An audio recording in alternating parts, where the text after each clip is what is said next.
Wilgerboom in Potchefstroom uit 'n Bekkersdal Marathon deur Herman Charles Bosman. Die moeilikheid, het Aknodee gesê, om die jongste nuus van die oorlog oor die draadloos te kry, is dat Klaas Smit en sy boeremusiekorkes reg daarna die Nooi van Potchefstroom begin speel. Verstaan nou, dis nie dat ek nie van die liedjie hou nie. Ons het toe almal gesê dat dit nie was asof ons ook nie daarvan gehou het nie. Gysbert van Tonder het die wysie begin neurie. Johnny Koen het ingeval deur die woorde saggies te sing. Vertel my neef, vertel my oom, as dit die pad na Potchefstroom. Na ruk het ons almal gesing. Natuurlik nie baie hard nie, want Yuri Stein was bewus van die feit dat sy poskantoor 'n openbare plek was, en enige ongewone soort van optrede daarin het hom lelik laat frons. Ons onthou steeds die manier waarop Yuri Stein met Chris Welman gepraat het, die slag toe Chris sy vrou se velskoene in die poskantoor reggemaak het, en hy die hoek van die toonbank as 'n lees gebruik het. Dis om daardie rede dat ons stemme nie te veel verhef het nie, toe ons die Nooi van Potchefstroom gesing het. Maar dit was 'n aansteeklike deuntjie, en Yuri Stein het later ook so 'n bietjie saamgesing. Natuurlik nie dat hy homself op enige manier te buite gegaan het nie. Hy het op 'n stemmige en waardige manier gesing, wat jou laat voel het dat hy dit nog ver sou bring. Jy het gevoel dat selfs die posmeester-generaal in Pretoria, op 'n geleentheid wanneer 'n lid van die publiek na hom toe kom om oor 'n geregistreerde brief wat verlore geraak het te kla, wel selfs die posmeester-generaal sou nie kon terugsit in sy stoel en die Nooi van Potchefstroom op so 'n verhewe manier gesing het, soos Yuri Stein dit presies op daardie oomblik gedoen het nie. Voordat die singery tot bedaring gekom het, het oupa Bekker gesê dat hy Potchefstroom geken het toe hy maar nog net 'n kind was. Dit was lank gelede, in die ou dae, het oupa Bekker gesê. En die fondasie aan die ander kant van die kerk op Kerkplein het nog glad nie so ver ingesak soos vandag nie. Hy het gesê dat hy kon onthou toe daar vir die eerste keer 'n skeur in die kerk was. Dit was tussen die doppers en die hervormdes, het hy gesê. En dit was nogal 'n ernstige skeuring. En omdat hy toe nog jonk was, het hy gedink dat dit te doen gehad met die manier waarop die steenwerk aan die manier, en omdat hy nog te jonk was, het hy gedink dat dit te doen gehad met die manier waarop die steenwerk aan die muur naaste aan die pad gedurig weer van bo tot onder gepluister moes word, soos die fondasie aanhoudend gesak het. Ek onthou, toe ek aan my pa daardie deel van die kerk se muur uitgewys het, het oupa Bekker vervat. En ek het my pa gevra of die doppers dit gedoen het. En my pa het gesê, wel, tot by daardie oomblik het hy nog nooit so daaraan gedink nie, maar nietemin sou hy nie te verbaas gewees het as hulle dit nie gedoen het nie. Dis nie dat iemand ooit die doppers daar op die sypaadjie sien kniel het, besig om bakstene met 'n koevoet los te wikkel, het my oupa bygevoeg. Wat hulle ook al gedoen het, was altyd onder die dekmantel van duisternis. Aknodee het toe weer begin praat oor die nuus van die oorlog in Korea, wat hy oor die draadloos gehoor het.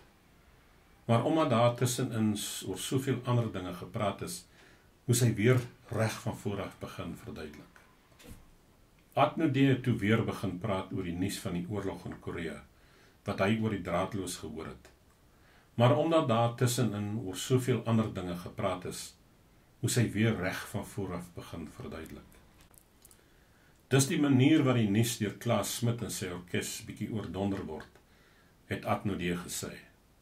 Jy luister na wat die aankondiger verduidelik oor watter deel van die land generaal MacArthur nou aan die oorlog voer is, en is moeilik om dit alles te verstaan, want dit lyk vir my dat generaal MacArthur soms selfs nie mooi weet in watter deel van die land hy is nie. En dan skielik, terwyl jy nog besig is om te luister, val Klaas Smit se orkes in met die Nooi van Potchefstroom. Dit maak alles baie moeilik, jy weet. Hulle gee generaal MacArthur glad nie 'n kans nie.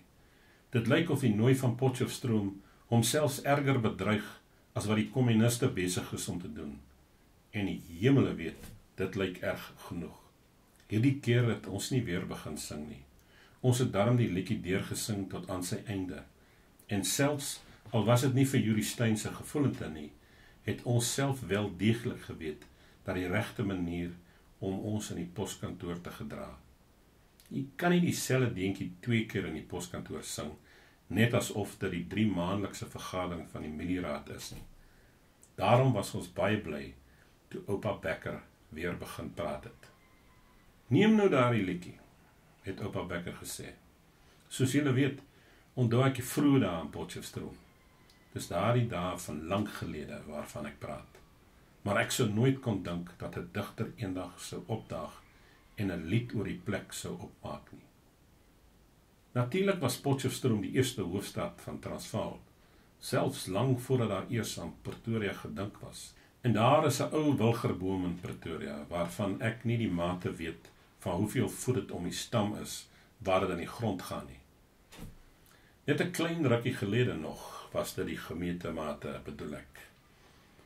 Ek praat van die laaste keer wat ek in Potchefstroom was, maar ek kon myself nooit voorstel dat enige iemand 'n gedig oor die dorp sou skryf nie.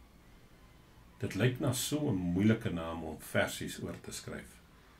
Maar ek veronderstel dis vandag baie anders. Mense is soveel slimmer, dink ek. Oupa Becker kon baie langer so aangegaan het. Miskien dalk, as dit nie was dat Yuri Stein se vrou op daardie tydstip met die koffie daar ingekom het nie. Gevolglik moes oupa Becker regop en fatsoenlik sit en die suiker netjies in sy koppie roer. Ek het daardie liedjie gehoor wat julle nou daar gesing het Yuri Stein se vrou ons toegevoeg. Ek het gedink dit was, nou wel, ek het daarvan gehou. En die woorde nie mooi gehoor nie, nogal. Niemand het geantwoord nie. Ons het geweet dat dit die skoolvakansie was, natuurlik. En ons het geweet dat Jong Vermaak, die skoolonderwyser, vir die vakansie na sy ouers in Potchefstroom gegaan het. Omdat ons geweet het dat Potchefstroom Jong Vermaak se tuisdorp was, het ons stil gebly. Daar was nie 'n manier om te weet wat Yuri Stein se reaksie mocht wees nie. Oupa Becker het egter met sy gepraat voortgegaan. Nietemin, ek wil graag weet hoeveel voet die omtrek van daardie wilgerboom se stam vandag is, het oupa Becker gesê. En hulle sal hom ook nooit afkap nie. Daardie wilgerboom is reg aan die kant van die begrafplaas.